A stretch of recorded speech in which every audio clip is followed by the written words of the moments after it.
Students, आज हम पढ़ेंगे क्लास 8 की मैथ की एक्सरसाइज 1.1 जो है रेशनल नंबर्स। तो रेशनल नंबर्स क्या होते हैं? रेशनल नंबर्स जैसा कि आप जानते होंगे जिनको पी वाई क्यू की फॉर्म में लिखा जा सके, यानी कि जिनको पी वाई क्यू की फॉर्म में लिखा जा सके, ऐसे नंबर्स जिनको पी वाई क्यू की फॉर्म में लिखा जा सके। जैसे मैंने कोई नंबर लिया 2, क्या ये रेशनल नंबर है? पहले इस थोड़ा और मैं एक्सप्लेन कर देती हूँ। चलो, पी अपॉन क्यू की फॉर्म में लिखा जा सके and Q not equal to 0 होना चाहिए, ये ध्यान रखना है। जैसे मैंने कोई नंबर लिया 2/3, ये क्या है? रेशनल नंबर है। क्यों? क्योंकि पी और क्यू यानी कि पी अपॉन क्यू की फॉर्म में लिखा हुआ है ना ये, तो ये क्या है? रेशनल नंबर है। और क्यू यानी कि ये जीरो नहीं होना चाहिए। अगर ये 0 हो गया, इसके मैंने लिया 2/0, तो ये तो इनफाइनाइट हो जाएगा, इसलिए याद रखना ये 0 नहीं होना चाहिए। ठीक है, मैंने बताया अभी आपको, ये 3 यानी कि नीचे 0 नहीं आना चाहिए, q नॉट इक्वल टू 0 होना चाहिए एंड p और q क्या होने चाहिए? इंटीजर होने चाहिए। p एंड q क्या होने चाहिए? इंटीजर होने चाहिए, इंटीजर। तभी हम इसे कह सकते हैं ये एक रेशनल नंबर है। इंटीजर क्या होते हैं? जैसे कि आपने क्लास 7 में ही पढ़ा होगा, इंटीजर क्या होते हैं? जैसे कि 0, 1, 2, 3, 4 ये होते हैं सारे, और इधर से जाएंगे -1, -2 इनफाइनाइट तक, इधर जाते हैं इनफाइनाइट तक, इधर जाते हैं, यानी कि ये सब क्या होते हैं? इंटीजर्स होते हैं। ठीक है, ये फ्रैक्शन में नहीं होते हैं, यानी कि 2/5, 3/4 नहीं होना चाहिए। ये जो नेचुरल नंबर्स आ गए, ये होल नंबर्स और नेगेटिव ऑफ नेचुरल नंबर्स, यानी कि नेचुरल नंबर्स का नेगेटिव ले लिया है, तो ये सब क्या होते हैं? इंटीजर्स होते हैं। ठीक है, तो मैंने बताया ये इंटीजर होनी चाहिए, यानी कि रेशनल नंबर क्या होते हैं? जिन्हें पी वाई क्यू की फॉर्म में लिखा जा सके। और मैं कोई एग्जांपल लेती हूँ, जैसे मैंने लिया 5, तो क्या एक रेशनल नंबर है? तो है। क्यों? क्योंकि इसे 5/1 ये भी तो लिख सकते हैं। इसका मतलब भी क्या होगा? ये मतलब पी अपॉन क्यू की फॉर्म में लिख सकते, पी अपॉन क्यू की फॉर्म में हो गया ये भी। ठीक है, तो ये भी क्या है? रेशनल नंबर है। 3 - 5 ये सब के सब रेशनल नंबर होते हैं, क्योंकि इनके अपन में 1 लगाएंगे तो ये पी अपॉन क्यू का फॉर्म ले लेते हैं। ठीक है, और सारे नेचुरल नंबर्स देखो, सारे नेचुरल नंबर्स, सारे होल नंबर्स और जितने भी जो इंटीजर्स होते हैं, ये सब के सब क्या होते हैं? रेशनल नंबर्स होते हैं, क्योंकि हम किसी के भी अपॉन में 1 लगा के उसे पी वाई क्यू की फॉर्म में लिख सकते हैं। जैसे नेचुरल नंबर्स 1, 2, 3 ये सब होते हैं। होल नंबर्स 0, 1, 2, 3 होल नंबर्स क्या होते हैं? 0 से स्टार्ट होते हैं। और नेचुरल नंबर्स क्या होते हैं? 1 से स्टार्ट होते हैं। ठीक है, और इंटीजर्स क्या होते हैं? ये मैंने अभी एक्सप्लेन कर दिया, ये होते हैं integers. Natural numbers, whole numbers, integers ये वाले हो गए। होप कि आपको समझ में आया होगा। तो ये सब भी क्या होते हैं?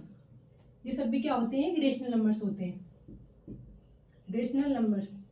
तो रेशनल नंबर्स को अच्छे से समझ लेना, इस पूरे चैप्टर में रेशनल नंबर्स के बारे में है, रेशनल नंबर्स। ठीक है, तो आगे चलते हैं।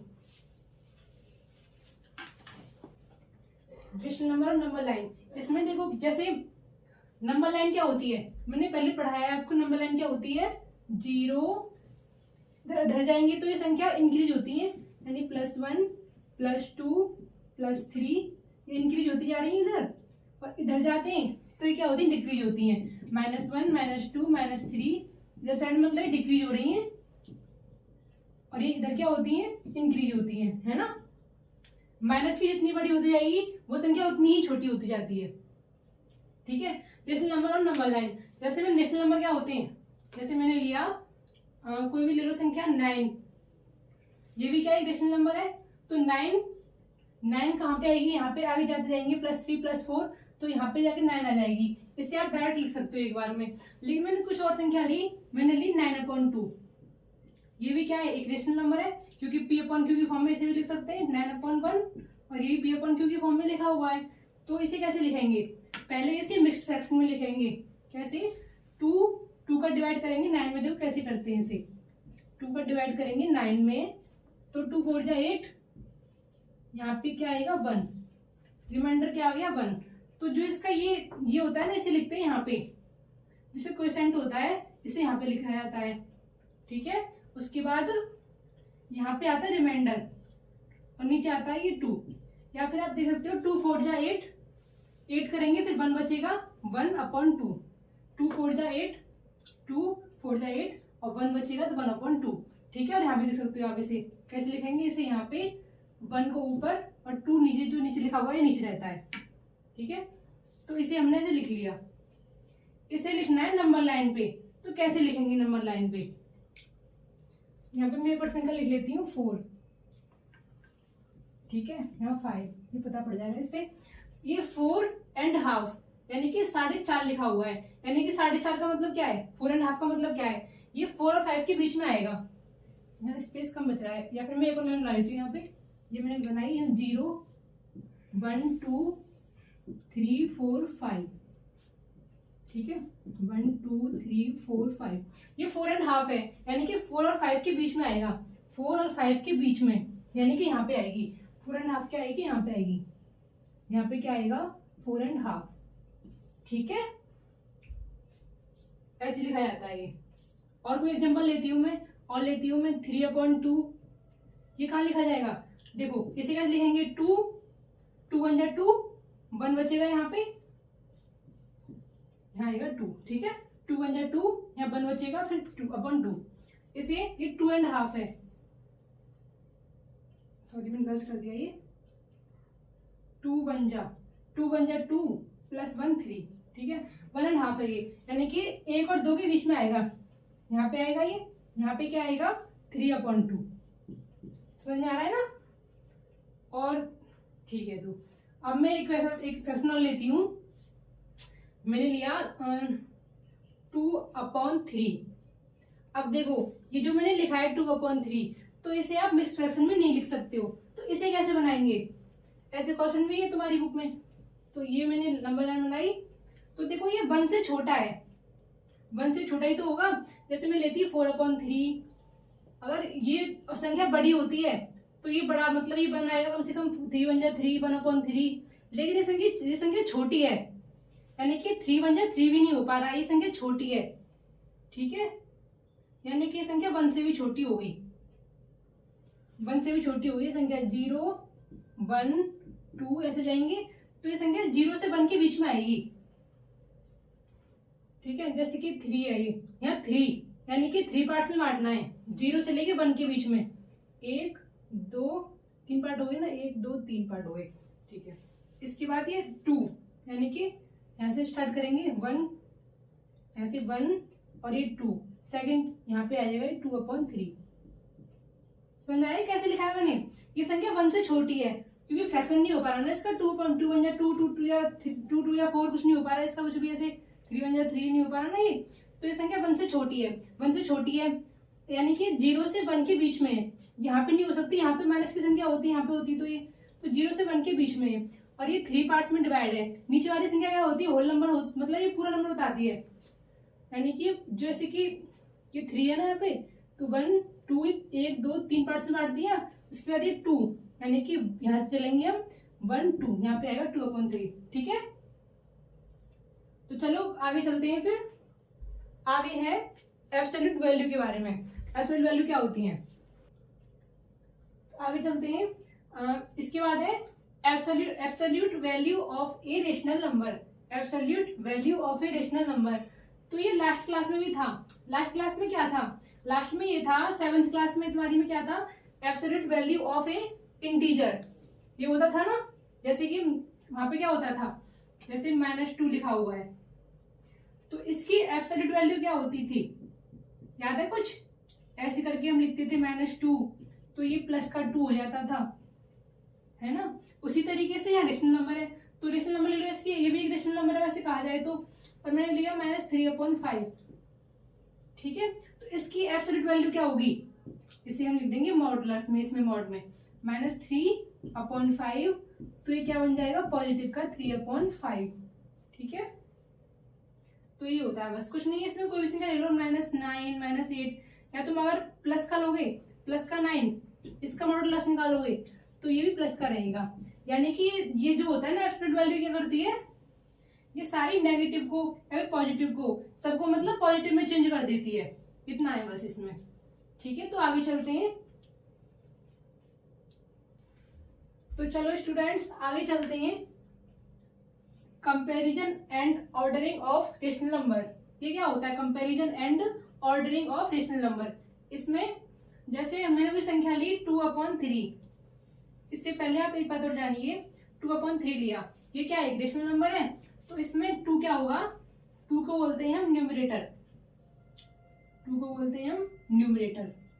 ये आपको याद रखना है, न्यूमरेटर होता है ये, और जो नीचे वाला होता है इसे बोलते हैं डिनोमिनेटर। इसे क्या बोलते हैं, डिनोमिनेटर। ठीक है, न्यूमरेटर होता है, डिनोमिनेटर होता है। ठीक है, अब आगे चलते हैं। इसके बाद comparison and ordering of rational number. इसमें देखो, इसमें कंपैरिजन का मतलब क्या है, इसमें थोड़े स्टेप्स हैं, मैं लिखती हूँ यहाँ पे।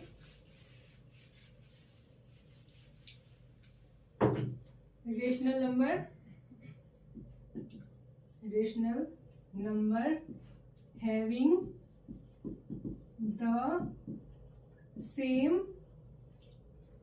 The same denominator. ठीक है, ये तो आपको याद होगा ना, 2/3, तो इसे बोलते हैं न्यूमरेटर, इसे बोलते हैं डिनोमिनेटर, ये याद रखना आपको। अब देखो, rational number having the same denominator. Comparison का मतलब क्या होता है, जैसे मैं तुमसे कहती हूँ 3 और 2, इनका कंपैरिजन करो, इनमें से कौन सी बड़ी है, तो 3 बड़ी है, यानी कि 3 - 2 करो, तो हम देख सकते हैं कि 3 बड़ी है, 2 से मतलब 1 नंबर बड़ी है इससे। उसी तरीके से हम रेशनल नंबर का कैसे लेंगे, और मैं जैसे कि मैंने लिया 2/3 और एक मैंने लिया 5/3, इसमें से कौन सी बड़ी है, आपको कंपैरिजन करना है। कंपैरिजन का मतलब होता है देखना कौन सी बड़ी है इसमें से। तो कैसे देखोगे, rational number having the same denominator, इनकी डिनोमिनेटर सेम हो। अगर डिनोमिनेटर सेम होंगे तो हम ये देखेंगे, अगर ऊपर वाली संख्या बड़ी है तो वही संख्या क्या मानी जाएगी, बड़ी मानी जाएगी। ठीक है, अगर और लेती हूं मैं, जैसे मैंने लिया 2/3 और यहाँ पे लिया मैंने 1/3, या कुछ और ले लेती हूँ इस बार में 2/5 कर लेती हूँ और 1/5। इनमें से कौन सी संख्या बड़ी है, देखो पहले देखना है डिनोमिनेटर सेम है इसके, डिनोमिनेटर सेम है इसके, है ना।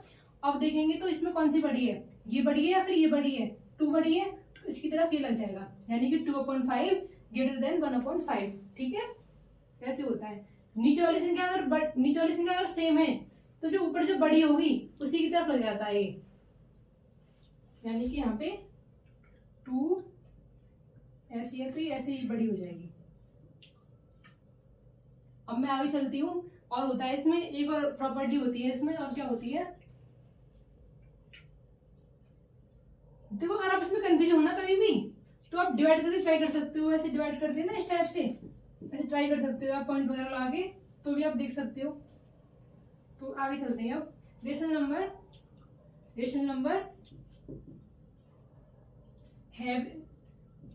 हैविंग, शॉर्ट में लिख देती हूँ मैं, इसमें क्या होगा, सेम, इसमें डिनोमिनेटर सेम था, इसमें क्या सेम हो जाएगा, numerator, having the same numerator.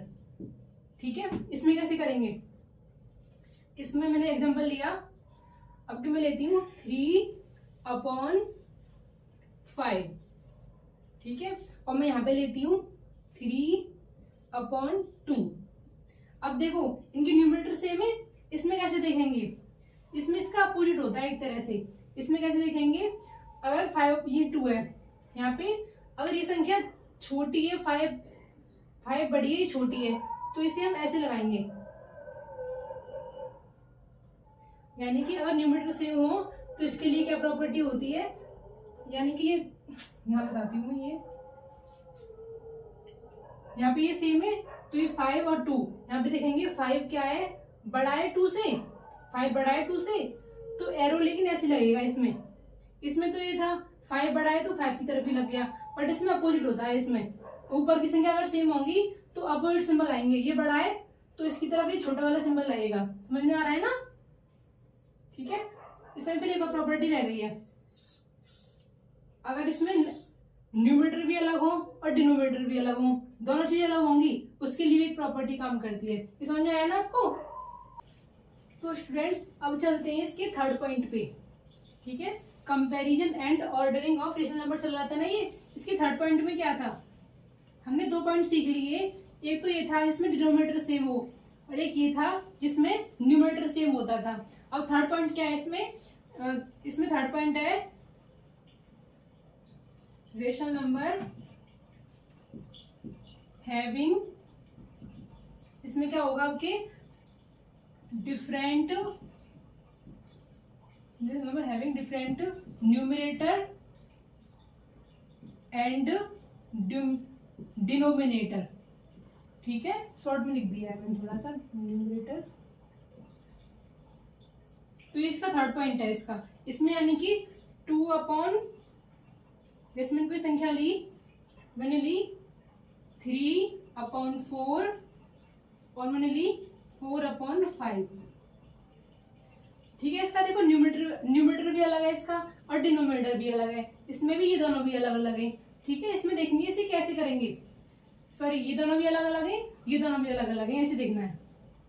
तो इसे कैसे करेंगे, इसमें कंपेरिजन करना है, इनमें से कौन सी संख्या बड़ी है। तो कैसे करेंगे, सबसे पहले हम क्या करेंगे, अगर ये दोनों अलग हो और ये दोनों अलग हो तो उसमें क्या करेंगे, पहले इन दोनों को ले लेंगे एलसीएम, किसका, डिनोमिनेटर का।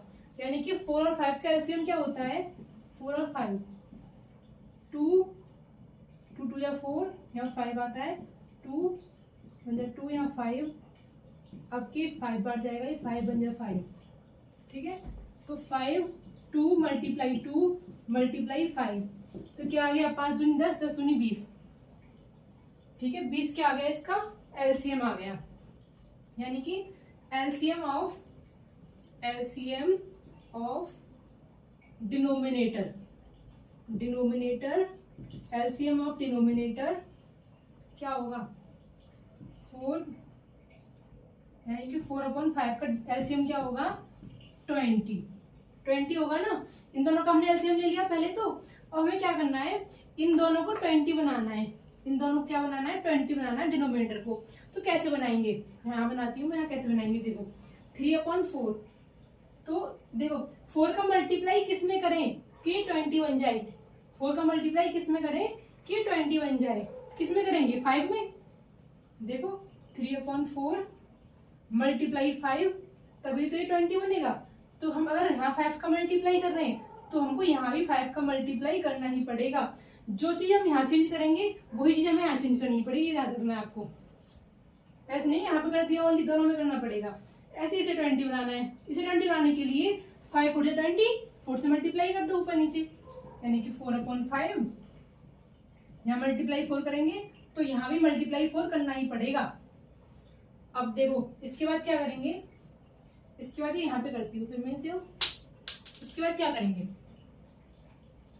देखो इसी के बाद क्या करेंगे, यहाँ पे करेंगे 5 3 जा 15/20, 4 4 जा 16/5 4 जा 20। अब देखो ये डिनोमिनेटर क्या हो चुके हैं, इसके सेम हो चुके हैं। तो इसकी मैंने फर्स्ट प्रॉपर्टी कराई थी, उसमें अगर डिनोमिनेटर सेम होते हैं तो कैसे करते थे हम, कौन सी संख्या बड़ी मानी जाएगी, यानी कि 15/20 ग्रेटर स्मॉलर देन 16/20। कैसे करते थे हम, अगर ये दोनों सेम आ रहे हैं तो इसमें 15 स्मॉलर देन 16 है ना, तो ये संख्या बड़ी है, तो यही संख्या बड़ी मानी जाएगी, यानी कि ऐसे एरो लगेगा। बताया था ना मैंने, ठीक है, तो ये बता दिया मैंने, ये आ गया।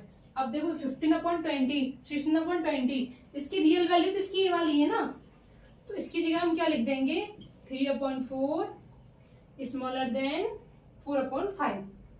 ठीक है, तो ये इसका आंसर हो चुका है। ये मैंने एक एग्जांपल लेके समझाया था आपको, एग्जांपल है ये वाला एक, इसका आंसर ये हो चुका है 3/4 स्मॉलर देन 4/5। तो चलो अब इसके बाद चलते हैं, तो थोड़ा सा नहीं समझा देती हूँ मैं। इसको हम डायरेक्ट भी लिख सकते हैं, कैसे लिख सकते हैं, डायरेक्ट ही पता कर सकते हैं कौन सी बड़ी है। कैसे पता करेंगे डायरेक्ट, 3/4 और यहाँ है 4/5। देखो एक होता है क्रॉस मल्टीप्लाई मेथड, आपने सीखा हो क्रॉस मल्टीप्लाई मेथड में क्या होता है, इसका मल्टीप्लाई इसमें करते हैं और इसका मल्टीप्लाई इसमें करते हैं। समझ में आ रहा है? जो डिनोमिनेटर है उसको इसके न्यूमरेटर के पास ले जाएंगे, जो इसका डिनोमिनेटर है उसको इसके न्यूमरेटर के पास ले जाएंगे। यानी कि 5 को यहाँ पे लेके आएंगे पहले, 5 × 3 और इसे ऊपर ले जाएंगे, 4 4 जा 16 हो जाएंगे, 15 और 16।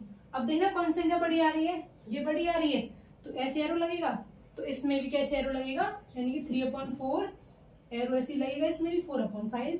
समझ में आया? इसे बोलते हैं क्रॉस मल्टीप्लाई मेथड। इसके डिनोमिनेटर को यहाँ ले जाएंगे, इसके डिनोमिनेटर को यहाँ ले जाएंगे, याद रखना ऐसे, और ये ऐसे चला जाता है। ठीक है, तो ये समझ में आ गया। तो ये तो यहाँ पे आया था हमारा, ये भी ऐसे यहाँ पे आया था, ऐसे यहाँ पे आया है, तो इसे डायरेक्ट कर लेते हैं ऐसे करना चाहें तो। इसके बाद हाँ एक और चीज बताती हूँ मैं, जैसे मैंने लिया यहाँ पे -15, तो यहाँ पे लिया -14, -14।